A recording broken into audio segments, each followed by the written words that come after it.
Beautiful. Well, yeah, I mean, we got pretty much, for the most part, we've got everybody that had signed up onto the call here. So thanks for joining us here tonight, guys. We really appreciate it. We had planned on doing this in person a little bit earlier in the year, but obviously things took a little bit of a turn for us. So A um, little. you get to enjoy this tonight, hopefully in some comfy clothes in the comfort of your own house. It'll be a fairly relaxing setting, just kind of walking you through the home buying process. And we really do have a lot of information for you tonight. We believe you'll get a lot of value out of it. We'll try to keep it entertaining. We'll try to keep it fun and for as much as possible, but we'll see what happens. It really doesn't matter if you're thinking about purchasing in 6 months, 1 year, 5 years from now. The information will set you down the path to help you accomplish that goal. We really think you'll enjoy yourselves. So just a couple of house cleaning items. If you have any questions, please just put them in the chat. We'll try to get to them when we can. Also, we are recording this session, so if you were late joining or if you have to jump out for any reason, we will make sure that we send you a copy just for attending. And you also would have received a copy of our first-time homebuyers guide and questionnaire. The guide can be a resource for you moving forward, just to kind of check into where you are in the process and give you some tips for saving to help get you to where you want to be. And please fill out the questionnaire. And if you could return that to us by noon tomorrow, we'll put you in a draw, and the winning name will receive a $100 Visa gift card. Woo! Which is exciting. So that could go a long way at this time. So we thought that could help everybody out, and we really do appreciate you joining us. So thank you for that. A little bit about the hosts. My name is Joel Cooper. I've been a licensed realtor since 2007, so 13 years. And fun fact, when I did start this, I had a beautiful head of hair, but the stress of the industry has gotten to me. So that's a thing of the past. I've been in with Core Assets for the last 5 years. And recently I was named a partner at a brokerage. So just became a partner just before a pandemic started. So that's a lot of fun. But yeah, just a little bit of information about me, and I'll pass it over to you, Ashley. Sweet. Thank you, Joel. Thanks, guys, for joining us. So I've actually had like really good hair since 2007. I've been in the industry 5 years, and I actually think my hair has gotten better. No time to straighten or curl anymore. Just like get up, go, and get at it. So that's the one positive, I guess. Jokes aside, though, me and Joel are always in like heavy competition at work. Thankfully, we like get along and like not butt heads, but always competitive.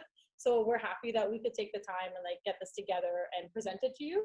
Simply because there is a bit of an opportunity in the market right now, and we'll show you all that. But with prices, there's not as many offer presentations and bullies and all that fun stuff that we're going to get into, which means it could be a good time for you guys to actually make that move for renting or being at home or whatever your case is to purchasing. So relax, enjoy yourselves. We'll try to make fun of it. It'll be a quick hour, and hopefully you gain some information. If you have questions, we're always around. And that's it for me. Absolutely. That's awesome. So as Ashley has mentioned, we're going to be covering a lot of information. So this is what the night's going to look like. Ashley is going to walk you through getting pre-approved for a mortgage, give you some tips on how to save some moolah for the big purchase. I will walk you through the purchasing process from start to finish, basically giving you what the lay of the land will look like, to sort of give you some tips when the time starts. I know a lot of people on the call are clients of Ashley and I, and we've probably done a lease for us. That process is going to look very similar to the lease side of it, so a lot of it won't be new to you, but it'll just kind of be walking you through what actually purchasing looks like, so that'll be beneficial. Then Ashley has put together a great case study, actually looking at a couple properties that were in the market, that were currently listed. One was put up and sold really quickly. My client missed out on it, so that was disappointing. And then I am going to try not to put you to sleep, but we're going to go over some hidden costs, closing costs, covering a lot of taxes, a lot of legal fees, all of those things. Those things can become quite costly in the end, so you want to make sure you're prepared for them. So we want you to be aware of them. And then Ashley is going to take you through why you need to stop renting and why you shouldn't be paying the landlord's mortgage. You should be paying your own and starting to build equity. So without any further ado, I will pass it over to Ashley and she can get us started on mortgages. Sweet deal. Thank you, Joel. Okay, guys, full disclaimer right off the bat, not a mortgage broker, never have been, never will be, but I work with a lot of them, as does Joel, of course. And we just wanted to kind of give you like a Cole's notes of what a mortgage broker will do, a mortgage broker or your bank, and what the first steps are, and kind of give you some real like regular terms so that you're fully familiar when you do talk to them, or just gain that confidence to talk to them if you haven't done that yet either. So first step is, there we go, obtaining a pre-approval. So what's a pre-approval? That is the amount of money that the bank says they will give you to purchase a home. How we saving? So how do they actually come up with that number? If we go on to the next slide, this is what they look at. So they look at your credit score. Your credit score is basically determined by your spending habits and your credit cards and all the fun things that you've ever done in your life. And they look at your score. And if it's around 600, 650, anything around there, they're thinking good things. And then they look at your salary. Your salary, of course, needs to be there. Because let's say you had a strong down payment, like let's say 300,000, but you don't have a strong salary. The bank just wants to really make sure that if they do give you that mortgage amount, you can still keep up with those monthly amounts and those monthly specs. So that's the one thing there. The next one is your savings. So that entails any penny you've ever found on the floor, anything on your couch, under your mattress, what you've been saving for, everything and under the sun that you feel comfortable giving to the bank as your down payment, that will be that, your savings. And then assets and liabilities. So your assets is anything that's made you money. So let's say you're one of those little geniuses that invested in Zoom stocks right before this whole COVID thing. You're laughing, you're having a good time, you got yourself an asset. But most of us probably just have liabilities, which are anything like student debt, credit card debt, what's another fun one? I don't know, car loans even. Everything like that, they take that into account. So if I was to talk about a generic situation here, I'd be like, okay, my name's Cheryl, whatever. I'm 30 years old. Great name, Ashley. That's a good name. That is a good name, nice. So Cheryl, good name. She's 30 years old and I want to buy my first place. So I'm looking at my credit score that you can find on Equifax for free, or you can find on Credit Karma, all those fun things. I pull it and it says it's 650, great score. My salary, I've been working hard at it. I make $90,000. I'm an architect, live in La Vida in Toronto. Savings, I've been a pretty little saver and I've saved $100,000. I've been good. And then my assets and liabilities, I got nothing. Never believed in stocks, never believed in investing anything. And liabilities, I don't have a car. I just bike around town and I don't have credit cards, the dream. Okay, so Cheryl, if she was to go to the bank and present that situation, or even do it online, there's so many ways to get a pre-approval nowadays, they would get her at about $450 regarding her salary. And then with that $100,000 down payment, she would qualify to start looking for a home for about $550,000.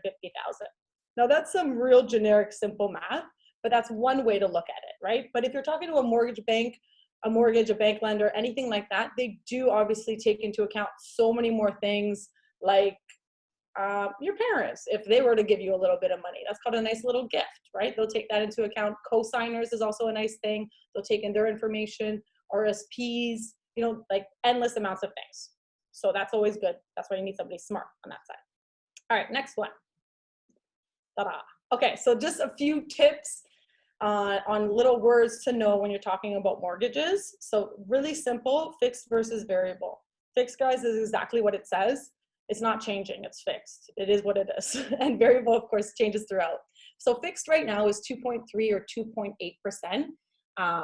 And that's through any like major bank, which is still really good, right? Like our parents' time, I think they were looking at like 20% at one point. So like we're laughing at 2.8. And then variable rates is anywhere. I have a girl who has 1.7 right now, which is outstanding as well. But she's a little bit more risque than me, right? So if I was more of a regular tame girl, don't want to take many risks, I'll go with a fixed term for 3 or 4 or 5 years. So those are your mortgage terms there. So those are the 3 ones you can get. And you have an amortization period.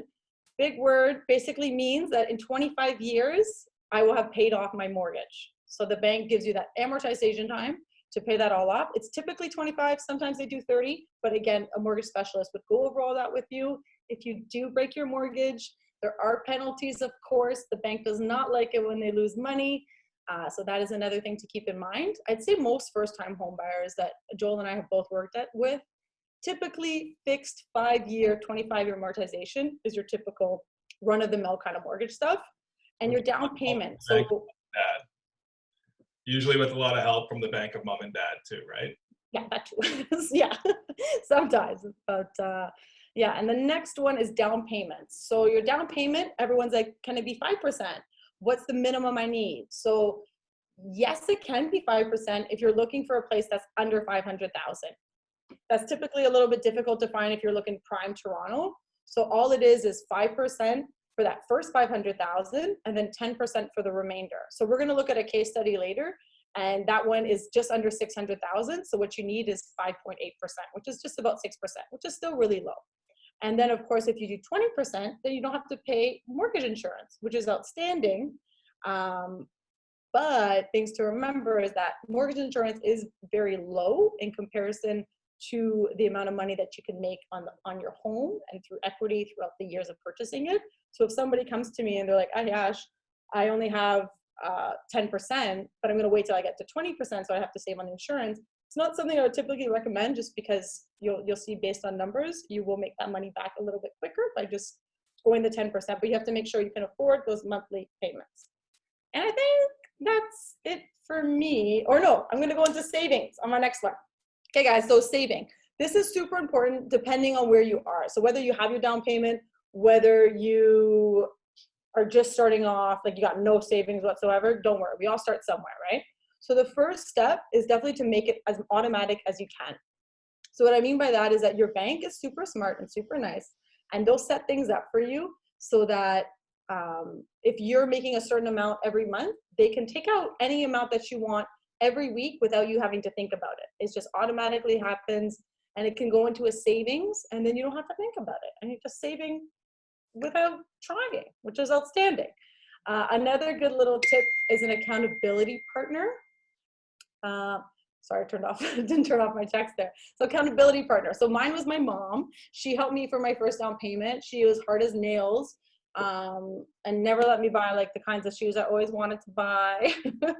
So that's always another good way. The next little tip I have is to get creative. There are so many apps, so many budget-friendly things out there. So use whatever works for you. There's also this Milo account. I think, Joel, you used it, right? I use Milo. It's great. It just takes a little bit off of a transaction, a set amount monthly, and you can put it away to help eventually with the down payment or whatever you need it for. But it's a great way to just have something, set it and forget it. Exactly. It's mindless. That's what you want. Saving that is mindless. And the last one is tax-free savings account. So if you are saving your money, you can take everything out of your tax-free savings account or some of it to go towards your down payment. And there are no, it doesn't cost you anything in your taxes, which is always a blessing. And that's it for me for now. Fantastic. That's awesome. Just sort of to add on to that, as Ashley was talking about, I highly recommend meeting with a financial advisor, a mortgage broker, just to go over these things. They can just sort of set you down the path to getting here quicker. They can set up accounts for savings. They can do all of these things to guide you there. My colleague's actually on the call here, Miranda, and she recommended a book to me recently called The Slight Edge. And it talks about how everything we do has a positive and negative reaction on how we're moving forward. And you might do something today that you don't even realize the effect that it's going to have on you tomorrow. But if you are doing those positive steps where you're putting money away, it's just going to make the process easier when you're ready to purchase, and it's going to help you win on the buy side. So something to think about. So yeah, getting into the purchasing process. Ashley's walked us through all this stuff, so now you're pre-approved, you're ready to go, you're ready to get out there and purchase your first home. You've spent years watching HGTV, you're ready, you know exactly what to do. So all you have to do is tell us. Give us your criteria. Let us know what you're thinking. Let us know what you're looking for. Maybe it's a 1-bedroom with parking. Maybe it's a 3-bedroom semi-detached with a nice backyard. That sounds really good right now to me. Just somewhere to go and be alone, be awesome. But and maybe you've even recently won the lottery. And you know what? You want to be neighbors with Drake. So let's get you a mansion in the bridle path. Tell us all these details. Tell us what you're looking for, and we'll get a search set up that matches your needs. The next one is location. We've heard it a million times. Location, location, location. Location is king. If you want a trendy loft in the entertainment district, or if you're looking for a bit more of a laid-back lifestyle of Leslieville, location is pivotal to your search. Maybe you want to live close to work. Some people enjoy that. Maybe you're looking for a little bit of work-life separation, get a little more balance in your life. All these details matter when setting up your search. So the previous 2 points are a lot of fun to talk about, but your budget is really going to be the biggest impact on your search because all those things cost a lot of money. So sure, you want to be filing a noise complaint about Drake, but really maybe more likely your budget is in line with a junior 1-bedroom in the East End. And that's fine. That's why we do the pre-approval first. You don't want to be wasting your time, showing you properties that are out of your budget. This will only lead to heartache. You'll see places you really want, and you know what? You want to make sure you're spending your time getting to the finish line quicker. So we finalized your search criteria. We're sending you properties daily. We use 2 systems to send properties to the Toronto Regional Real Estate Board, MLS, Realtor.ca, whatever you want to call it, which is actually celebrating 100 years. So let's give a hand to that. That's pretty impressive. So they use 2 systems. One is called Stratus and the other is Collab. Stratus is more of a set it and get a daily update. Usually first thing when you wake up in the morning, you'll see all the properties that were listed the previous day. Collab is more of a up to the minute. The second the properties are listed, you'll be notified. And that's probably the one that you want to be using nowadays. The Toronto real estate market is just so competitive. Every second counts. Ashley's going to walk you through a property here in a few minutes where it was listed, and by 1 o'clock that day it had 7 offers on it, and everybody's scrambling to try to get in to see it.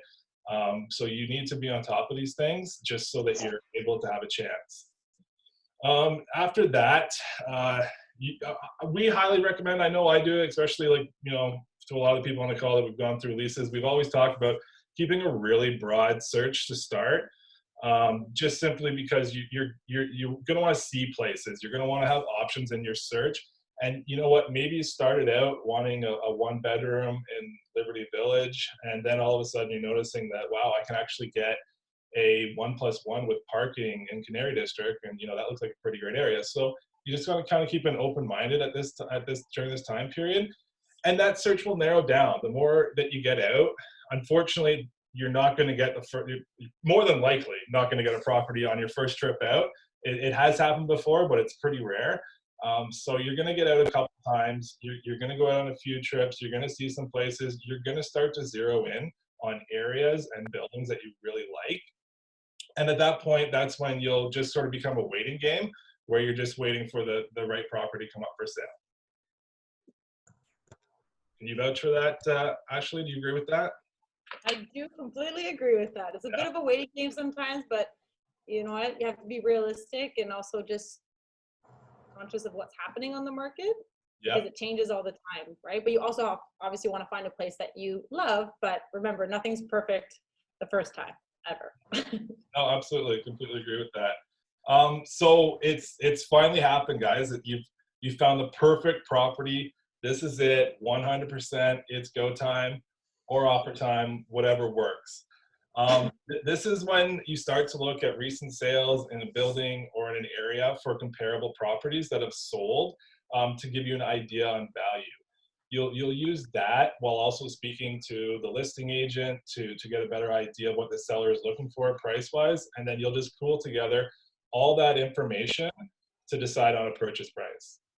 Once you've decided on a purchase price, we'll write up an offer, Important details from an offer are the closing date. This is the date where you take possession of the property. Usually you kind of look at what, depending on what the market is, if it's very highly competitive, you look at what the sellers are looking for a closing date, and then kind of what works for you, and you just kind of work on one that works for everybody. Irrevocable time on an offer, I usually try to describe this as the expiry date, just simply because people are more familiar with that phrase. You don't usually see an irrevocable date on a loaf of bread. It's expiry date. Everybody kind of understands that.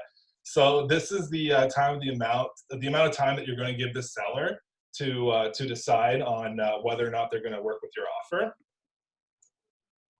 Conditions. In a condo, you might have a financial condition or a status certificate review condition. A financial condition is the amount of time your bank and lender has to finalize your mortgage for the property. A status condition is a review of the status certificate. A status certificate is a financial document that kind of gives you a bit of an idea of the financial well-being of a condo corporation. It's going to let you know what they have for a reserve fund, basically just the savings that they have put away for any issues that arrive. It's going to let you know the bylaws, what kind of pets you can have, things like that. And it'll also let you know if the current seller has any liens or any issues with missed payments on maintenance fees, things like that. So it just gives you a really good snapshot of what's going on with the property. And then on the freehold side, the house side, you might include a home inspection to make sure the property isn't about to fall over or there's any huge issues with it. Yeah, that's pretty much it for conditions in Toronto. In rural properties, you might have it on water testing and things like that, but those are the three big ones here in Toronto.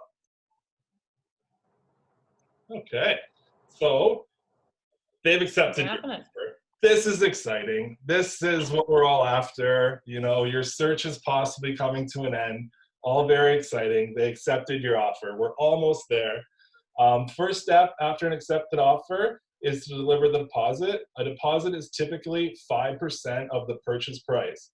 That amount of money is going to be held in a trust account in the listing brokerage office. And then that's eventually going to become part of your down payment. They are separate at first, but eventually they'll become whole to become part of your down payment for the on closing. At that point, we'll become what's that? To become one. To become one, exactly. To become one. That's the best way to put it. So we'll then at that point send all of your documents to the lenders and the lawyers so that they can start doing their jobs. We'll work to fill any conditions that might be in the offer. Typically, with conditions, you'll have 3 to 5 business days to perform all your due diligence and fulfill those conditions, at which point you will waive the conditions and you will have a firm and binding contract. This is where it gets very, very difficult to get out of it. So you better be sure that this is what you want and at that point, because that's when people can lose quite a bit of money if they're not sure. So if for some reason you are unable to fulfill the conditions, you will sign a mutual release from the property, releasing all parties from the contract. You will then get your deposit returned to you in full, and basically everybody will go their separate ways. The fun start happens here too. After the deal goes firm, you will have the opportunity to visit the property. These are called buyer visits. Usually there'll be 2 to 3 visits prior to closing. The first visit is usually for fun. You take friends and family, show them the shiny new object that you just bought, and get their opinion, do some measurements, decide where you're gonna put the bar, things like that. It's all very exciting and fun. And then the last one is usually just before closing. You're going in there, you're checking appliances, you want to make sure everything is in good working order. You want to make sure that nothing's been removed that was supposed to be part of it, and that everything is just basically still there. So then after that, you're signing with the lawyers, everything's getting transferred over into your name, you're getting your keys, and you are now a homeowner, which is extremely exciting. So I hope this helps explain the process of purchasing. You can always use the guide that we provide you with as a resource. There's a lot of good information in there. some more tips as well that we won't maybe not covering tonight. But for now, Ashley is going to go to show you how to actually get in the market. Perfect. And guys, I'm loving the questions that are coming up, and we'll answer all of them. Keep throwing them in there though, and we'll touch base on them in a little bit. Okay, cool. So we're getting into the market. How do we do it? So one big thing I really want to talk about is offer presentations, but I'm so happy and so grateful that it's actually not such a big deal right now. If we were having this talk in January or February or mid-March, we would talk for 10 minutes about offer presentations and preemptive offers, which are known as bully offers.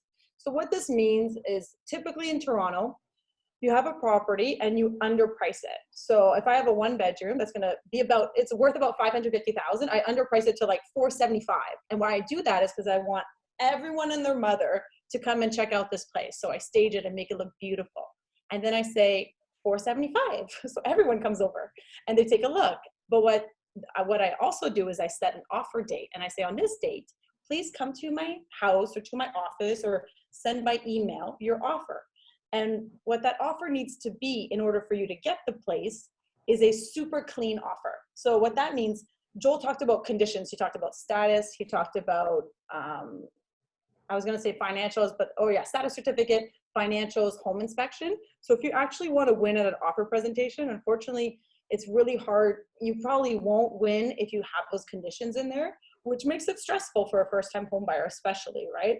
So that means your lawyer is going to have to look at a status certificate between the date that you look at the place and between the date that the offer is set.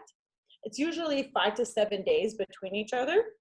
So the lawyer has to do that. You have to talk to your financial person, your financial advisor, and make sure that you qualify for the number that they've qualified. Like they are super comfortable and confident in that number. And they also like the property that you're going to put an offer in on, so that, you know, the house can't be broken down, or maybe you can't have certain things about it. Sometimes even lenders won't lend on like bachelors. I think they've gotten better at that, but there's also certain criteria. So you have to make sure if they can do a virtual appraisal of the place, they'll do that. And yeah, so it's pretty stressful, right? But nowadays it's not as important because we have, for the most part, just a price that's just a little bit above, and then we can negotiate, and there's a little bit more back and forth. So it's not like I need a place, everybody else in Toronto needs a place, and we're gonna fight it out. So it's not as competitive is really what I'm trying to say. And if we slide over, it's a bit more of a balanced market, right? Like you can kind of there, those things. It's easier to negotiate. 100%, which is so good for first-time home buyers because it's already stressful, right? Let's be honest. And this just takes away a lot more of the stress. So if we go on to the next page, I'm just going to show you an example of what a bully offer would look like. So this was the house that we were talking about. So I had a client send me this. Joel had a client send me. Everybody and their mother was interested in this place because it's a semi-detached in the East End for $600,000, right? So once you've been in the search for a little bit, you look at this and you're like, that's of course offer presentation, and 100% it is. So they underpriced it. Thank you, 600. And at first they're like, okay, we are gonna register any offers by 4 p.m. on Saturday, May 9th. That's okay, right? So you'll have time to look at a home inspection, get your down payment ready, get your check, get everything going, right? But then good old bully came to town and he like threw everything to the I don't even know the expression. I don't know. He ruined everything, let's say. And he said, actually, we're going to move everything up to May 5th, Cinco de Mayo, okay, 1 o'clock. Better get your stuff ready because that's when we're going to present the offer, which is super stressful, right? And actually what happened on this one is that they had one bully offer come in, and the bully offer was obviously attractive enough so that the agent told the sellers, and the sellers are like, let's do it right now.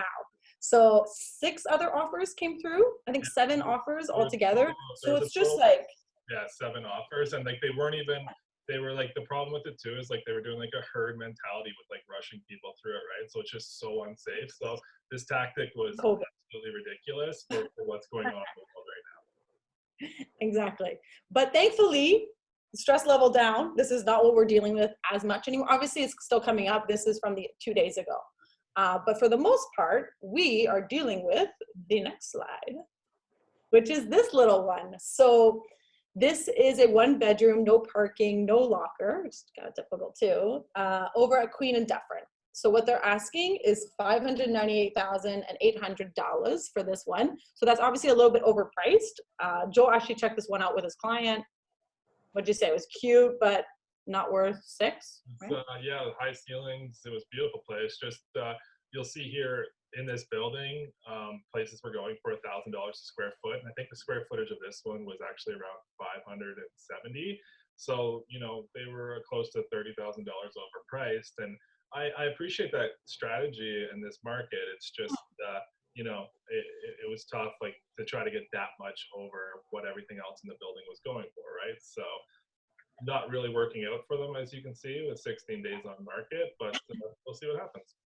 Exactly. But just another thing that I want to point out. So your taxes here, guys, we're not going to touch too much on this, but that's just your taxes that you have to pay, property taxes every year. You can bundle that with your mortgage if you want. Most brokers wouldn't recommend that because it's such a small amount.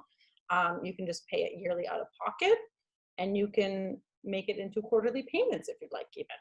Okay, so other things I want to point out. So your maintenance fees here are $353.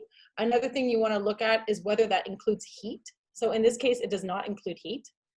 And then water is included. Hooray, so cheap, but that's okay. And then hydro is not included. So that's another thing, right? So when you're thinking about your monthly spend, right, you got your monthly mortgage, you got your maintenance, you got your utilities, you got your Saturday night, you got your, like, you don't want to buy ramen, like eat at home every night of your life, right? So that's why we're going to look at the next slide, which is a little bit of a breakdown on money. So here, like we talked about with down payments, 5.8 is the minimum you can do here, and that's just because it's over that 500,000 range, which is still very affordable, right? So your down payment amount is $34,046, very precise. And I calculated this based on 2.8% for 5 years. So that's a fixed rate. Now we know what that means for the term of 5 years for amortization of 25. Too much, too far. I'll keep it simple. But basically, it's too far, right? So $2,663 is your monthly amount. But then, like we talked about, maintenance, utilities, internet, going out. I was going to say all these other fun things, but yeah, you get the point, right? It might be too much for some people. Who knows? You may want to keep it lower. So then you have other options, right? The more you put down as your down payment, the lower your monthly amounts. Another thing to keep in mind is that I did want to put higher figures so that when you did do it at 2.3%, it's actually a lot less that you owe every month, which is the way I'd rather work, right? I'd rather you be happy surprised than heart attack surprised. Okay. All right. And then the next one. We like to under promise and over deliver around here, though. So we're working off of conservative figures. Exactly. So the next part, guys, is just a down payment amount. So on the second part of the graph here, so exactly the amounts we just brought up from here, plus the closing costs. Joel's going to go more into details about that. So it's about roughly 2.5%. Okay. So in this case, I obviously calculated that you're first-time home buyers, so you do get that rebate. So it's $15,000. Well, $14,675. So if you had $48,721, you could buy this unit. And I based this numbers all on their figure of 598, which is actually overpriced. So I was being generous there too. But yeah, those are basically the amounts of money that you need. No questions asked to purchase the place. And then of course you want a little bit for other things, and Joel will go into all those other fun details. Yeah, absolutely. This property was pretty interesting too, just simply because the owners were using it as for Airbnb. Obviously Airbnb has taken a huge hit over the last couple of months, but this unit here, just going off of Ashley's figures, it might actually even come close to cash flowing, just simply because with 20% down, this would rent for close to $2,200. It's a great location. I know it doesn't have parking or locker, but it would still go for a rather large amount. Getting into some closing costs here. Not the most popular topic for most people, but something that definitely needs to be addressed. I like to work off of this figure. If you were to about 2.5% of the purchase price for first-time home buyers, just simply because there's a rebate in Ontario for first-time home buyers to try to incentivize them to get into the market with that amount. So if you were to purchase something for you know, 550,000, you'd want to have an additional $13,750 in pocket to help cover all of your closing costs. And what those closing costs actually are, again, a lot of deposit talk tonight. So you're going to want to be liquid with this. You're going to want to have access to your deposit. Your deposit is typically 5% of the purchase price. This must be delivered within 24 hours of acceptance. So you'll need to have access. The second you start looking, you can't have it wrapped up in an RSP. You have to have access to it because you're going to have to deliver it and put it in trust so that it's becoming part of the transaction. Another cost is a home inspection. Usually the home inspection costs between $400 to $900 depending on the scope of work that they're doing on a property.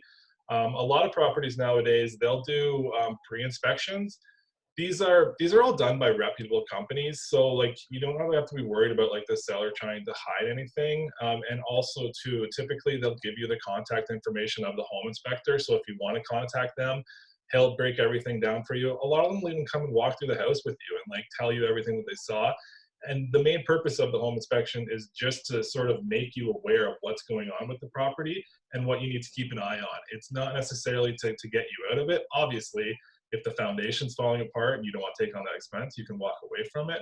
But the idea is just to be like, hey, here's what's going on. Be aware of these issues. The next one is the home appraisal. These are usually paid by the lenders nowadays. In the past, it would cost you around $300 to $500 to pay an appraiser to go and appraise a property that you're thinking about saying. Try to say that fast, appraise. Wow. Anyway, but now lenders will pay that for you. So it's a cost that you really don't have to worry about. So on closing, these are kind of the four big ones. So the balance of the purchase price, you'll probably see that in an offer when you write one. This is basically your mortgage. So this is the purchase price minus your down payment, minus your deposit, and it's going to end up making up your mortgage. So that's, for lack of a better term, we'll just call it your mortgage. So your legal fees, these are typically between $1,800 up to $2,200. They can be more. On condos, if you have yourself a good lawyer, usually they'll review status certificates for you for free, but sometimes they'll charge you. The one that I use, he's like $200 to $300. So, you know, if you're trying on a lot of properties and you're just coming up short, you know, that can add up. So typically, again, you're in the $1,800 to $2,200, but just be aware that can creep up a little bit more. And yeah, that's usually just taking to transfer the property into your name, and also to handle disbursements of funds to all the proper properties. So land transfer tax. Land transfer tax. So this is for buyers of houses and condos in Ontario, pay land transfer tax. Anytime that they purchase a property, the seller never pays. So your lawyer will arrange for the land transfer taxes to be paid when the deed to the new home is transferred into your name, which happens on closing date, hence why it's part of on closing costs.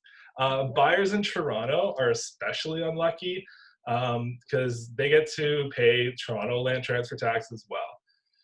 But again, I commented on this earlier. Some good news for first-time buyers is that there is a rebate for first-time buyers when it comes to land transfer tax. So you'll get a lot of that money back, which will save a ton of expenses on closing costs.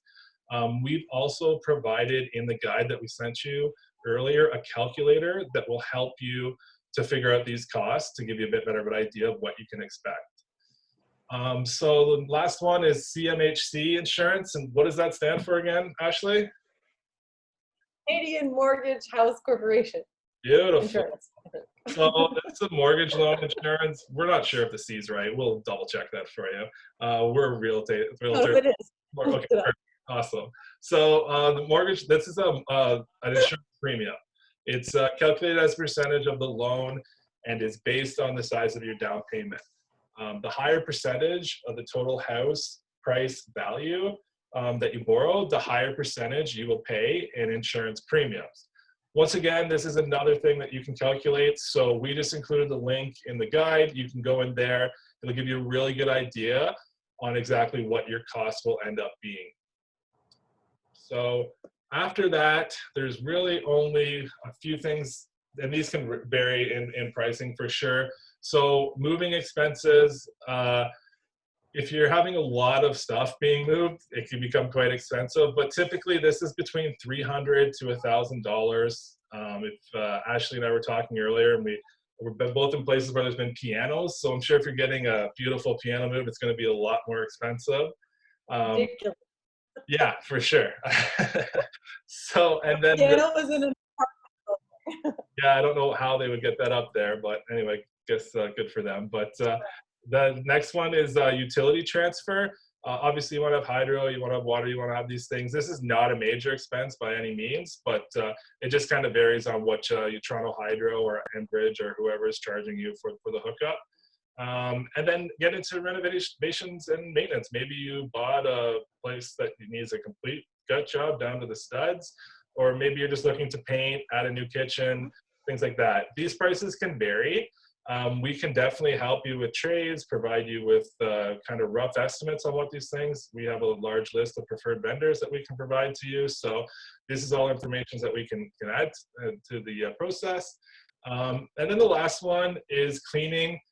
Do yourself a favor, hire a good realtor like Ashley or myself. We'll take care of this. We've got great cleaning ladies. They'll come, we'll cover the cost, we'll get the place all cleaned up for you, and it'll be spick and span for when you move on in, and you'll be in good shape. The one thing I wanted to add, which I forgot to add into the slides, whoopsie, is just because somebody had asked me before. So when you're purchasing a place and you're using a buyer rep like an agent, you actually don't pay anything. So there's no fees to have an agent. They're there to simply help you understand the process, help know the inventory, know the product, know all that stuff. They're just there to guide you. That's actually all covered by the seller. Okay, that's for me, really. I think that's a really good point. They cover all those costs, which is great. So yeah, that's it on my side. Closing costs. So we'll turn the mic back over to Ashley, and she's going to walk you through why you need to stop renting. Okay, sweet guys. So we're almost there. This is actually the last little bit of it, and then we'll go to questions. So the reason why Joel and I decided to go, because actually, like, we really wanted to put this on at our office, because, you know, real estate's a personal thing. So we'd rather be personal with you guys and have you over to the office, you know, have some wine, cheese, and do all that. But we thought, let's make this virtual or get onto Zoom, simply because there is an opportunity on the market right now. So we want to make sure that you guys are aware of it. And if you click into the next slide, I'll just show you a little bit of numbers. So first, we're going to look back in time. We could turn back time. Here we go.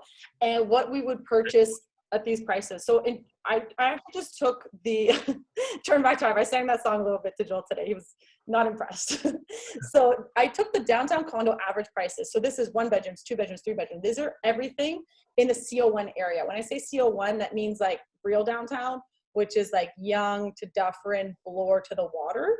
Okay. Obviously, like, I consider the west side too part of it, but this would just for simplicity for the numbers. Okay. So if you bought a condo in 2015, average price $403,565. Okay. And between 2015 and 2016, it went up 9.78%. I'm not going to dig into numbers. We've been at this for 45 minutes. So, but we get the idea, right? 2016, 2017, people made bank 22.38%, which is craziness, right? And year after year, it keeps going up and keeps going up. Yeah. And just to jump in there, Ashley, just kind of real worlding it a little bit for you. So I had clients that bought around this time of year in early 2018. They bought a junior 1 bedroom in 510 King Street East. And at the time, they paid $460, in the range of $460 to $465. There was 2 of them that bought on the same floor, same unit, kind of interesting. But at the time, I remember I was just getting ridiculed by all of my peers because it was like, oh my God, that's such an overspend. That's such an overspend. And just in February of this year, so less than, well, I guess exactly 2 years later almost, 2 units came up. One sold for $610,000 and the other one sold for just a little bit less than that, $605,000.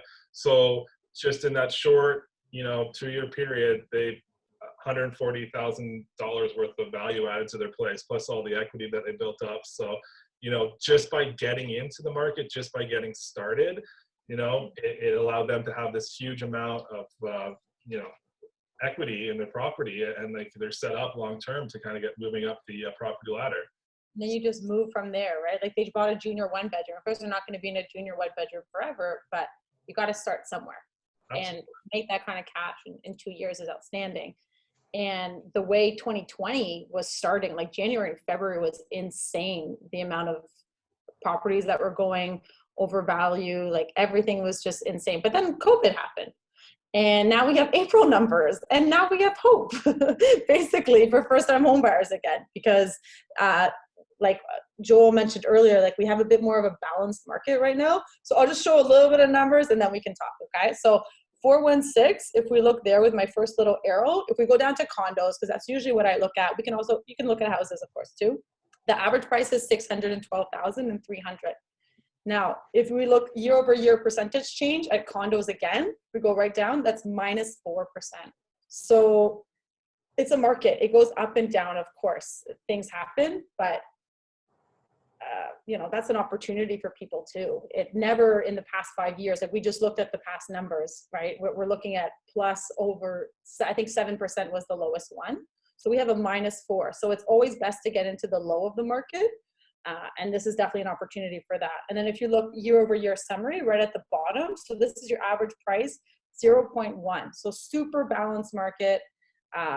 This is obviously because of COVID too. There will be more activity that will be happening. I don't think, you know, Toronto is still Toronto. People still want to live here. It's still where the jobs are. It's still where the people are. So I don't think, you know, there won't be major downfalls to come. I see nothing but increasing numbers because people are going to gain more confidence in going outside and actually seeing places and purchasing places. So really this is just kind of COVID, balanced market, and also I think a market that had to slow down a little bit too. So all but positive things for first-time home buyers. Yeah, absolutely. I totally agree with that. I think that sort of what I've been seeing with a lot of my clients that are starting to become more active is even looking at these numbers down 4% or down 0.1%. These numbers are fairly flat compared to like some of the gains that we've seen over the years. Like realistically, maybe we're back to where we were last fall with that market. So what you have right now for a lot of buyers is you have an opportunity to get in when there's just not a lot of competition. You know, and there's something to be said about that. The fact that you can go in with an offer that has a condition in it that, you know, lets you go and do your due diligence after you come to agreement on terms. There's a lot of value in that. And I know that we're always out there trying to save the almighty dollar, which is great. But if you can actually go in on a place where, you know, you're not competing against 15, 16, 17 other offers, there's a huge amount of value in that, just simply because the price isn't getting driven up. You know, the market will come back no matter what it is. And if it's a long-term hold, you're just going to ride it out anyway and continue to watch the gains that Ashley was just talking about here, year over year. So I think, go ahead.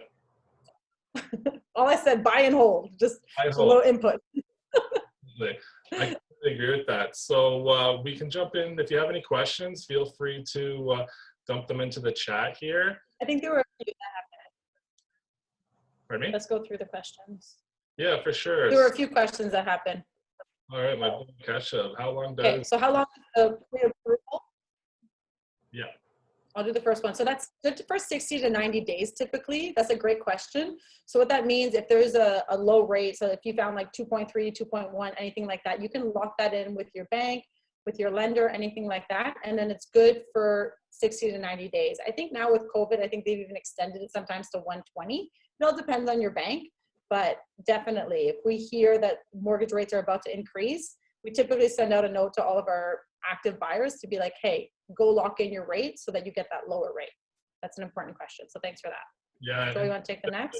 I'll take the next one. Just kind of to add on to that though, is like even with, because like obviously there's been a lot of employment lost over this time, a lot of the banks were still honoring everything that they'd promised beforehand, which was great for buyers. That, you know, one less stress that they had to be concerned about. So that was great as well. All right, is there a minimum or maximum wait time between making an offer and possession date? Typically what you'll see is, and that's more so like lawyers get pissed at us when we'll send them an agreement that you know, has a 15-day closing period, because that really sort of jams them up. Usually what you'll see is between a small closing period would probably be between 20 to 30 days. And then everything after that is typically 45, 60, 90, even in some situations, you'll see 120 days. Maybe they have to sell their property, so they just want to give themselves a bit more of a cushion to sell it. So those are kind of what you'll see in those situations. Ash? Yeah, okay, on the next one, so I like this question too. So how long after initial occupancy, after building construction, does it take for condo maintenance fees in a building to stabilize? Okay, so we're talking pre-construction. So when you're buying pre-construction, that means you've bought a piece of paper from the builder, you've waited 3 or 4 years, and now it's blossomed, it's become something, right? So you're getting ready, you're gonna move in. And when you first move in, you're actually still not paying condo maintenance fees. You actually only start to pay condo maintenance fees once the building has registered. So typically it takes some time, sometimes a year for a building to register. And what that means is that it goes from, it no longer, the builder owns it, it's actually registered with the city and you become the owner. Whoever's on those papers and documents become the owner. So from there, then they build up a condo board, which is made up of volunteers that you can always volunteer and be a part of. And then they kind of start to situate the monies and figure out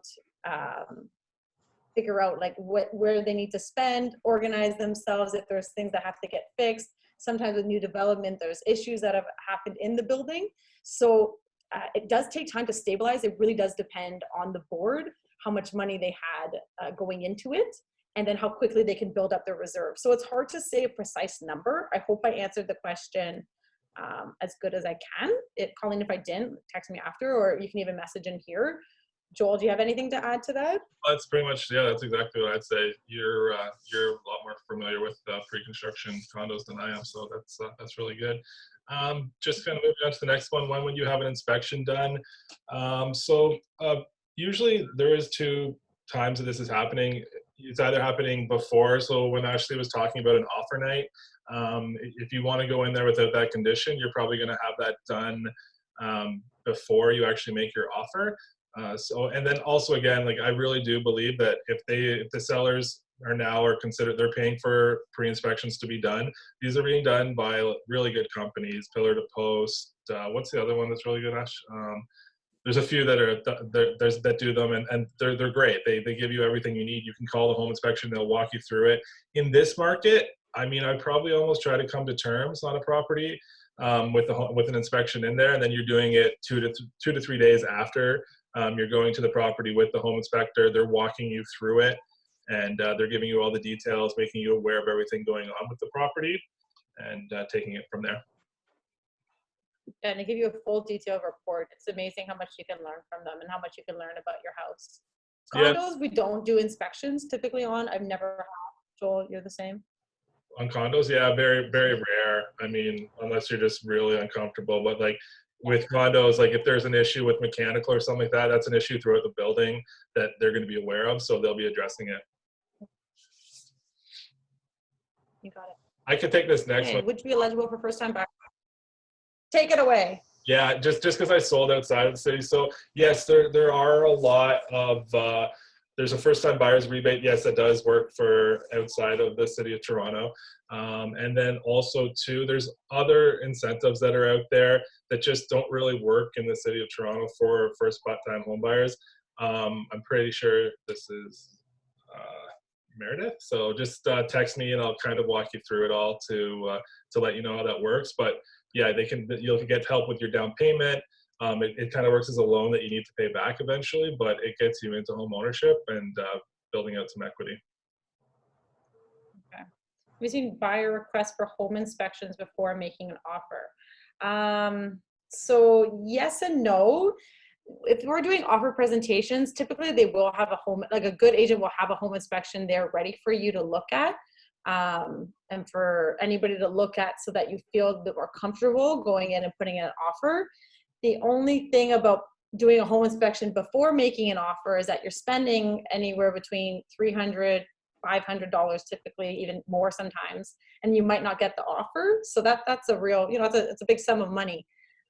So usually if there is no offer presentation and there isn't a home inspection delivered beforehand, it's making an offer conditional on home inspection, looking at the home inspection and then removing that offer, or removing that condition, sorry. Yeah, absolutely. Cool. So are there additional taxes or fees for a foreign buyer? Yeah, 15% foreign buyer tax. That was put in 2017 to try to cool the market.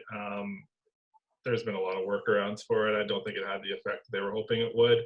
But yeah, that's pretty. I'm pretty sure it's the only one that's in place right now. There's a lot of other issues with it, but can definitely get you some more information on that.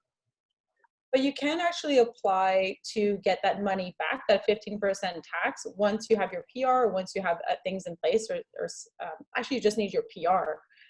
Then you can apply to have that 15% back. There is like some dates in place, so it is a little bit trickier, like a certain amount of time between when you buy the unit to when you get your PR. So that's the only thing that you have to be aware of. But yeah, it is, you can get that 15 back, which is obviously 15% is a big sum of money.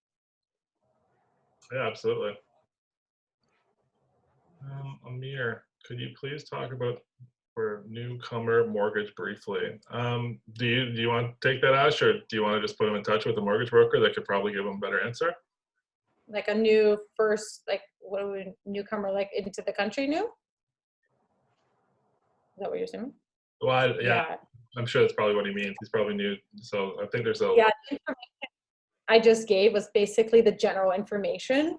So it's always best to kind of talk to a specialist, like a mortgage broker that would specialize in that, because they can get a bit more creative sometimes too. Yeah. Yeah, so definitely a mortgage broker would be better, other than that 15% and getting it back over time. But yeah, definitely a specialist is the best for that. For Is that sure. it for questions? Yeah, I think so. And look at that, it's almost 8 o'clock. But okay, one more time. Is it advisable? Yeah, I think, Kartik, I think it's best to meet with your bank to talk to them about what they're able to offer you, and then also go to meet with a mortgage broker, because a mortgage broker for the most part is going to have access to all interest rates, where whatever bank you go to, they're only going to be pushing their own stock, right? So that might be, you might get a better deal there just simply because you've had a long-term relationship with them. So that can work to your advantage. But maybe if you go and you talk to somebody else, they're going to be able to find you a few other options that better suit your need. And I know a lot of people that a lot of my clients, they bank with RBC, but their mortgage is with Scotia, and it's just wherever they were able to. Maybe they got lucky one day and they locked into a good rate at one bank, and that just makes sense to do that. So I always recommend meeting with your bank, and then also going and talking to a mortgage broker, and we have quite a few of those that we can recommend to you. For sure. Okay. Thanks, guys. I think we'll end it there. Thanks for taking the time. I know it's never easy, and it was kind of a sunny night. I'm gonna go for a walk for sure. Oh yeah, the questionnaire. Joel sent that off to you. So if you can fill that out before tomorrow at noon, was that the time? Yeah, if you could just get that filled out and back to us. Then you get a chance. Yeah, absolutely. By 12 o'clock tomorrow, you can win a $100 Visa gift card that can go a long way to helping us through this time as well. So thanks again for joining us, guys. We really, really appreciate it. And don't hesitate to reach out to us. Our email addresses are right there. So if you have any questions, contact us at any time. Sweet. Okay, thanks, guys. Appreciate it. Thanks, Joel, for hosting. No problem. Thanks, guys. Have a good night.